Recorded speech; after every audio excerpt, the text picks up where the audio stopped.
Hi.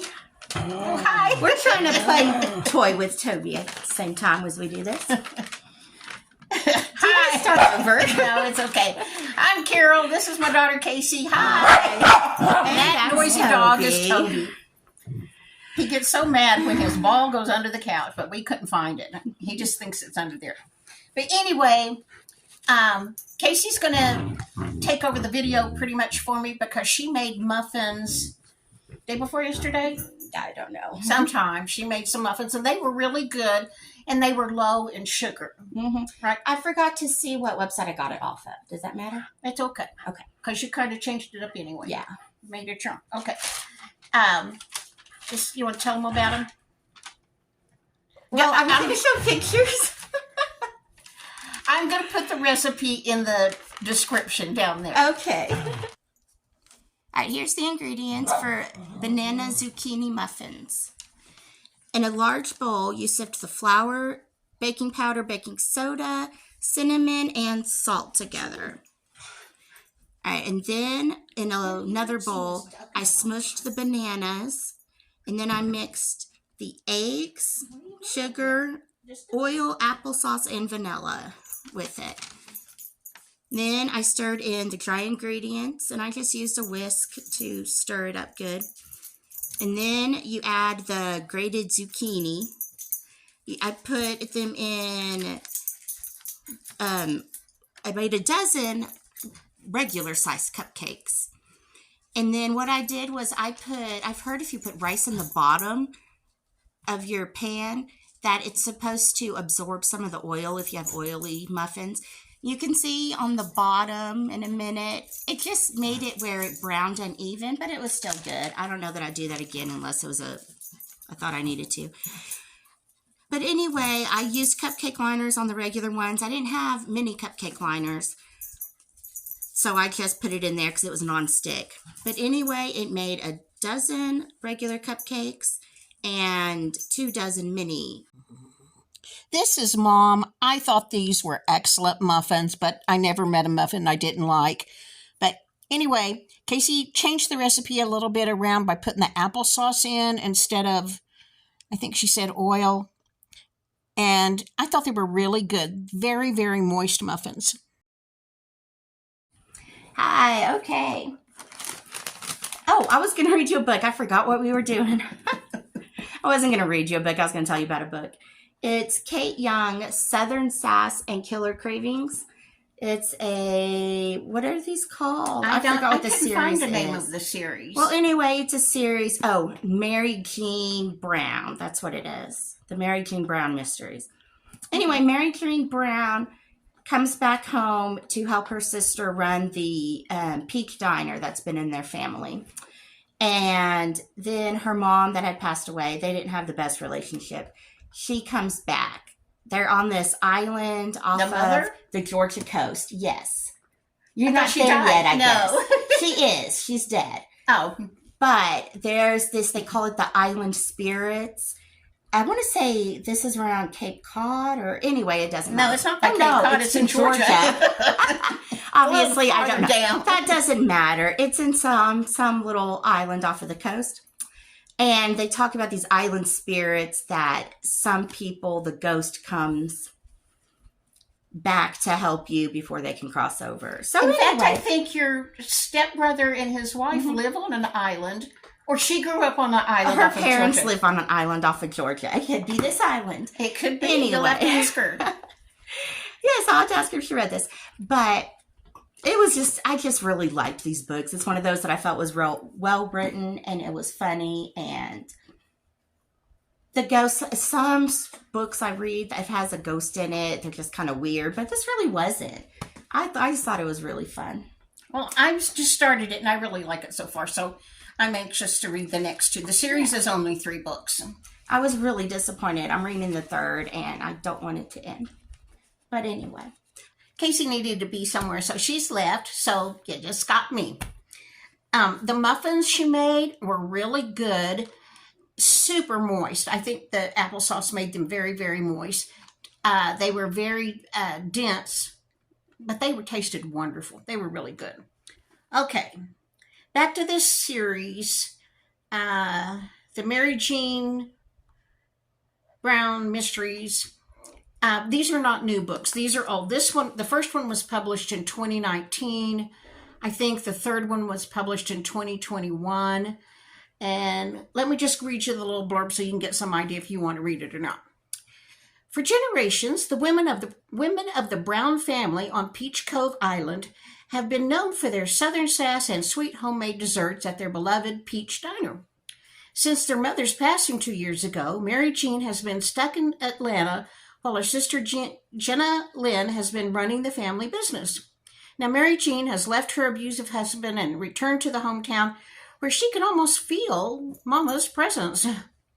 But all is not peachy back home. Mary Jean has barely tied on an apron when a diner regular drops dead right there at the counter. When it turns out the old man's been poisoned, Jenna Lynn is led away in handcuffs and the family eatery is closed. Now, to save her sister and the diner, Mary Jean must find the real killer. With some startling assistance from her mama's spirit, Mary Jean will be serving up a special order of just desserts. Okay, Southern Sass and Killer Cravings is the first. The second one is Southern Sass and a Crispy Corpse. Casey has a third book, and I don't know what the title of it is. But anyway, they're not new, but maybe your library will still have them. First of all, I was going to tell you that I had a couple of questions I wanted to answer. One was, because my dogs are always on a leash, they probably would really appreciate going to a doggy park. Why don't I take them to a doggy park? We used to go to a doggy park like every other day, and they really enjoyed running around, and actually mostly they smelled and smelled and smelled. They didn't do a whole lot of running, but they did. And then one day, this dog attacked Andy, Casey's beagle. Andy is the most laid-back dog. He's a lot like Eeyore. He just minds his own business and keeps his head down and smells around, and he doesn't, growl at any dog or anything like that. But we were at this doggy park, and this man came with the dog. I don't remember what the dog looked like. But just out of the blue, the dog ran up to Andy and bit his ear. So after that, we didn't want to go to any more doggy parks.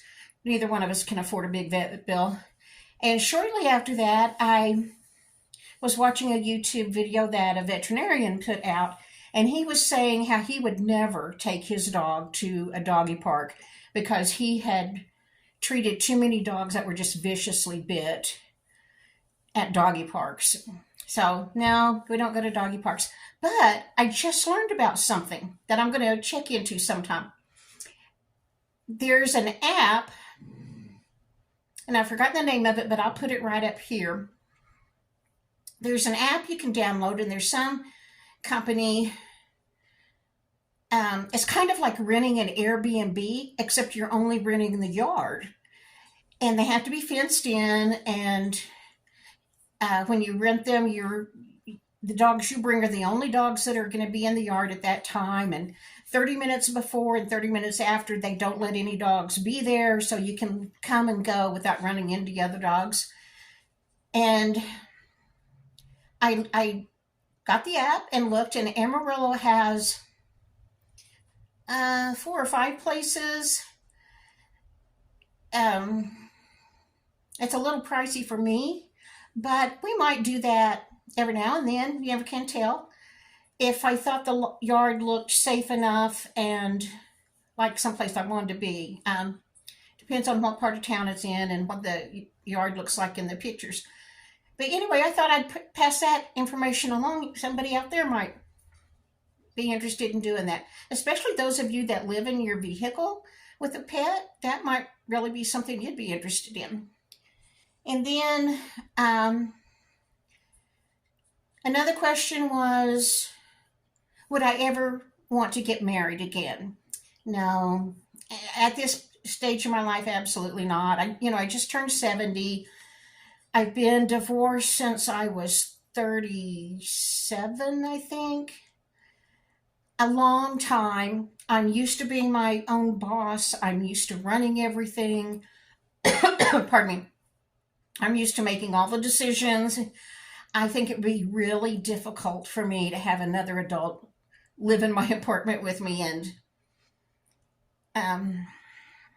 at this point in my life, no, I don't think so.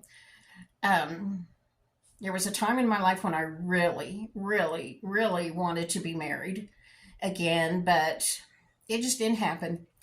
And I just don't see it happening now at my age.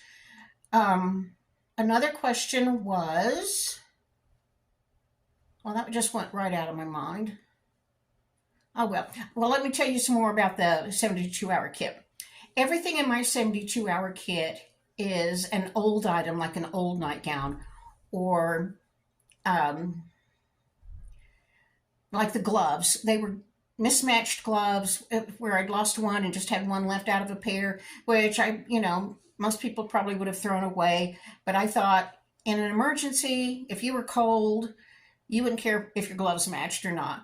But basically, everything I have in my 72-hour kits is just things that I really no longer wanted anymore. So I put them in there because in a worst case scenario, I might really appreciate having them. I wish I could contact somebody who's been through a tragedy of some kind to ask them, what would you wish you had had that first night, that first day? Because even if you're going to a family's home or a hotel, you would want a nightgown, you'd want your toothbrush, medicine if you take it. I know there are things that you would want even though you're going to a family home or something. So if you know anybody who's been through a tragedy, let us know what they wanted. And I can't think of what else it was now. Oh well, there'll be another video and I'll answer more questions. If you have a question for me, put it in the comments and I'll see what I can do. Okay, guys, I hope you're doing wonderfully well. Hope you're having a great day, and I will see you in the next video. Okay, bye. I appreciate you guys. See ya.